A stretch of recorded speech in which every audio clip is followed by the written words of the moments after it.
میں زیادہ وقت نہیں دوں گا اور نہ ہی وہ انداز جو خطابت کا ہوتا ہے، بلکہ اس مسجد کے تعلق سے ہی میں گفتگو کر کے اپنی بات ختم کروں۔ میری بات شروع کرنے سے پہلے اپنے نبی کی واردات میں درود پاک پڑھتا ہوں۔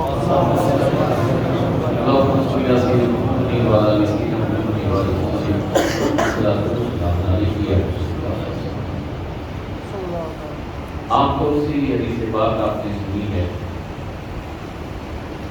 کہ جس نے دنیا میں اللہ کے لیے گھر بنایا ہے، مسجد بنائی، تو اللہ تعالیٰ اس کے بدلے میں جنت میں اس کے لیے محل تعمیر فرماتا ہے۔ میں اسی پر لگ کر کچھ باتیں کہوں گا، جیسا کہ میں نے دیکھا کہ جناب حاجی رشید صاحب نے صرف نواز علی مسجد میں نہیں بلکہ شہر میں بہار شفیع ہو یا دیگر مساجد میں انہوں نے جتنا ہو سکتا شرکت کی، اور خانوادہ سرکار برہانپور کے جو محمد امین شفیع، ان کا بھی بڑا تعاون تھا، تمام لوگوں کا تعاون، مگر اس کا فائدہ کیا؟ حضرت ابراہیم علیہ السلام کو حکم ہوا، اے ابراہیم تو میرے گھر کا نام ہے۔ اللہ نے حکم دیا خانہ کعبہ کی تعمیر۔ حضرت ابراہیم اپنے بیٹے حضرت اسماعیل کو لے کر چلے، کہا کہ تم اینٹا دیتے جانا، پتھر دیتے جانا، گارا دیتے جانا، اور میں اس کو دیوار کی شکل میں چھوڑتا جاؤں۔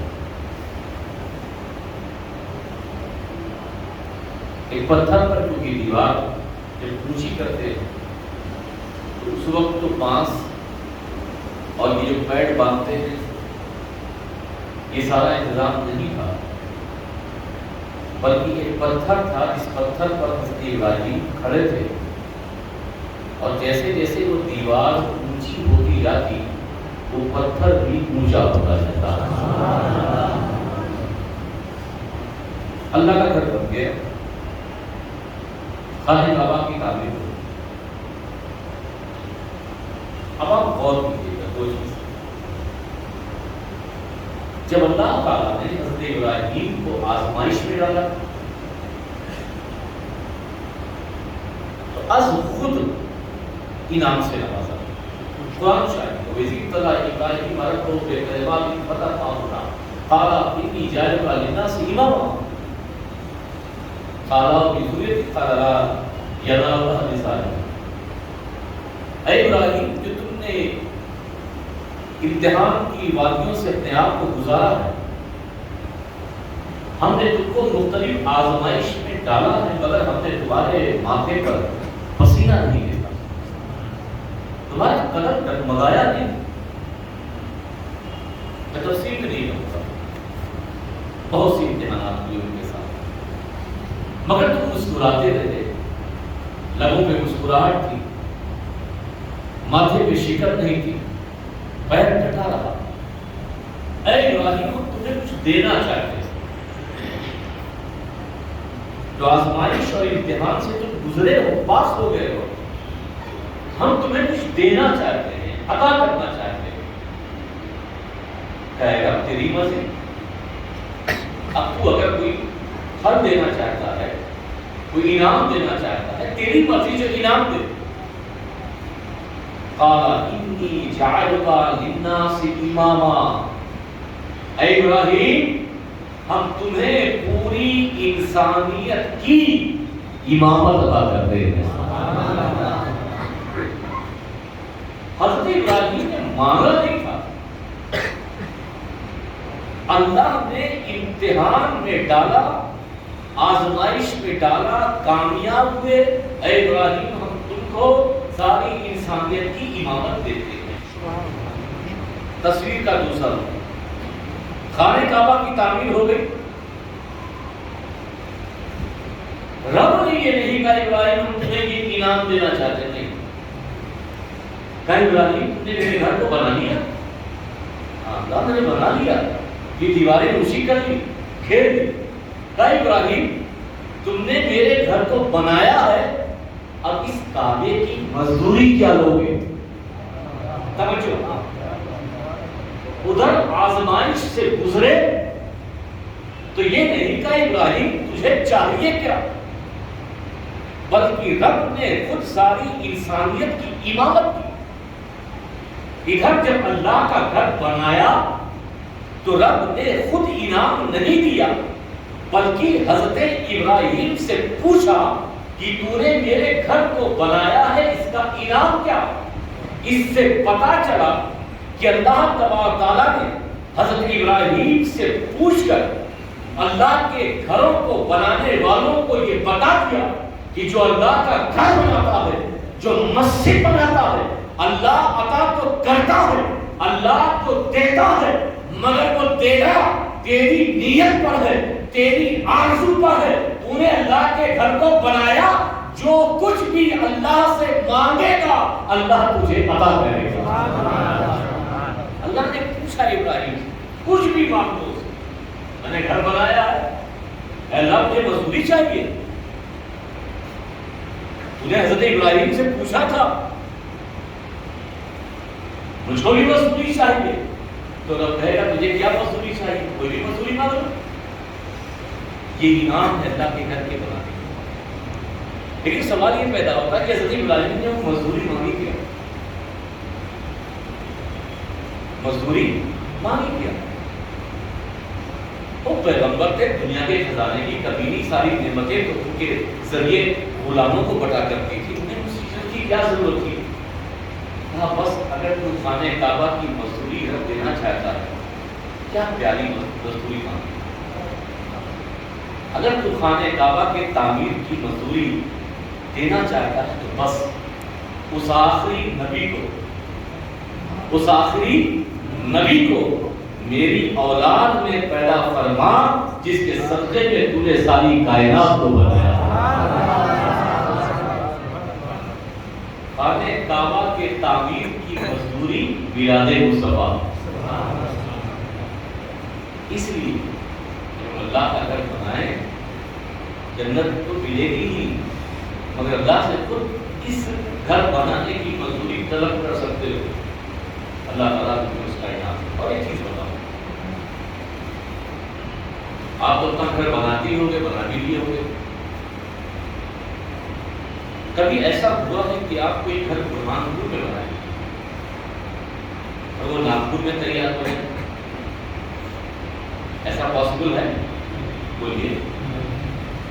اتنی ٹیکنالوجی ترقی ہوگی، مگر کیا ٹیکنالوجی اس قدر ترقی کر کے آ چکی ہے؟ گھر برہانپور میں بنے وہ جبلپور میں، اندور میں، ایسا پاسبل ہے؟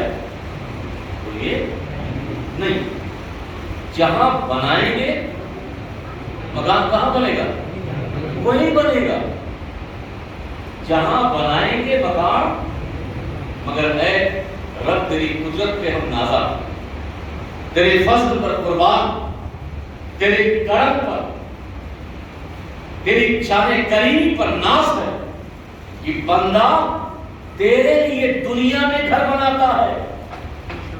آپ نے گھر بنایا، مسجد بنائی، نواز علی بنایا برہانپور میں، تو مکان ملنا چاہیے برہانپور میں، لیکن اللہ کی بخشش، اللہ کا انعام دیکھو، بناتے ہو برہانپور میں، محل جنت کا ملتا ہے جنت میں۔ یہ ہے رب کا۔ دوسری بات، یہ مسجد آپ نے بنائی، میں تو سمجھتا ہوں کہ اس میں اینٹ بھی لگا ہوگا، سریا بھی لگی ہوگی، سیمنٹ بھی لگا ہوگا، یہ سب سے سمپل ہی ہے۔ تو جو چیز آپ نے لگائی ہے وہی چیز اس میں رہے گی۔ اب آپ نے سیمنٹ لگائی ہے تو کوئی اور چیز نہیں ہے، لیکن اللہ کا فضل دیکھو کہ دنیا میں تو اللہ کے لیے گھر بناتے ہو سیمنٹ کا، ریتی دے دیا، اینٹ کا، تو اللہ تعالیٰ جنت میں سیمنٹ والا مکان نہیں دیتا، ریتی والا مکان نہیں دیتا، اینٹ والا مکان نہیں دیتا، بلکہ اس کے عوض میں جو جنت میں محل عطا کرے گا وہ چاندی کا محل عطا کرے گا۔ تیسری اور آخری بات، کوئی مسجد ایسی دیکھی ہے، کوئی گھر ایسا دیکھا ہے جو ایک اینٹ کا بنا ہو، ایک بوری کی گھر بنا ہو؟ نہیں نا، ایک بوری دے دیجیے گھر بن جائے گا سیمنٹ کی، ایک سریا دے دیجیے گھر بن جائے گا؟ نہیں۔ اب جتنا اسکوائر فٹ ہوگا، جتنا بڑا ہوگا، اس حساب سے 1 ٹن 2 ٹن 200 بوری 300 بوری جا کر کے مکان بنتا ہے۔ تو میں نے رب سے پوچھا کہ تیرے وہاں بھی یہ معاملہ ہے کہ اللہ کے گھر کے لیے، تیرے گھر کے لیے 1 ٹن لوہا دیں گے تو بدلے میں جنت میں 1 ٹن والا محل ملے گا؟ آپ دنیا میں اللہ کے لیے 100 بوری سیمنٹ کی گھر بنانے کے لیے، کیا ہے اللہ تعالیٰ مجھے جنت میں 100 بوری والا جنت میں محل ملے گا؟ نظام دیکھیے قدرت کا، یہ امیروں اور غریبوں کا فرق اور نیت اور خلوص اور اس کی قربانی اللہ تعالیٰ نے بتائی۔ ایسا نہیں کہ کسی نے 1000 بوری دے دی اس کے لیے جنت میں محل ہے۔ ارے دنیا میں گھر 100 200 300 بوریوں سے تیار ہوتا ہے، لیکن اگر تو نے میرے لیے مسجد بنانے کے لیے 1 بوری سیمنٹ بھی دی ہے تو اس کے بدلے میں جنت میں 1 بوری سیمنٹ والا مکان نہیں دوں گا، بلکہ پورا جنت میں مکان الاٹ ہوگا۔ یہ اللہ کا فضل ہے، اللہ کا کرم ہے۔ تو جس نے مسجد میں زیادہ حصہ لیا اس کو بھی الحمدللہ نبی کریم صلی اللہ علیہ وسلم کے فرمان کے مطابق جنت ملے گی، جنت میں محل ملے گا۔ اور جس نے اپنی غربت یا کم ہونے کی بنیاد پر تھوڑا بہت حصہ بھی لیا تو یہ نہ سوچے کہ شیخ صاحب نے جو اتنا لیا ہے اس کو جنت میں عالیشان ملے گا اور میں نے اتنا لیا ہے تو ان کو چھوڑا ملے گا۔ اللہ اس چیز میں امتیاز نہیں کرتا، بلکہ وہ خلوص دیکھتا ہے، اخلاص دیکھتا ہے، ریاکاری سے پاک دینے والا پیسہ دیکھتا ہے۔ اگر خلوص کے ساتھ تم نے 10 روپیہ دیا ہے، یہی رب کی بارگاہ میں قبول ہے۔ اس لیے 1 سال کے اندر یہ مسجد نواز علی تیار ہوئی، اور کم وقت ہے آج کے دور میں، اور الحمدللہ محنت جاری ہے۔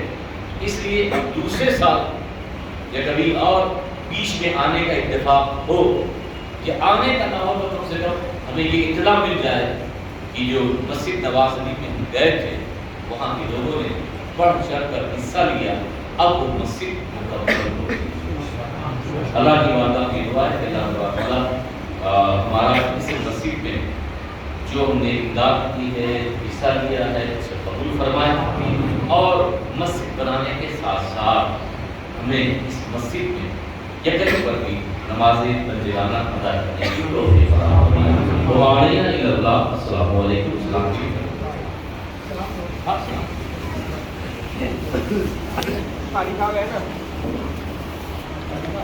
یا نبی صلی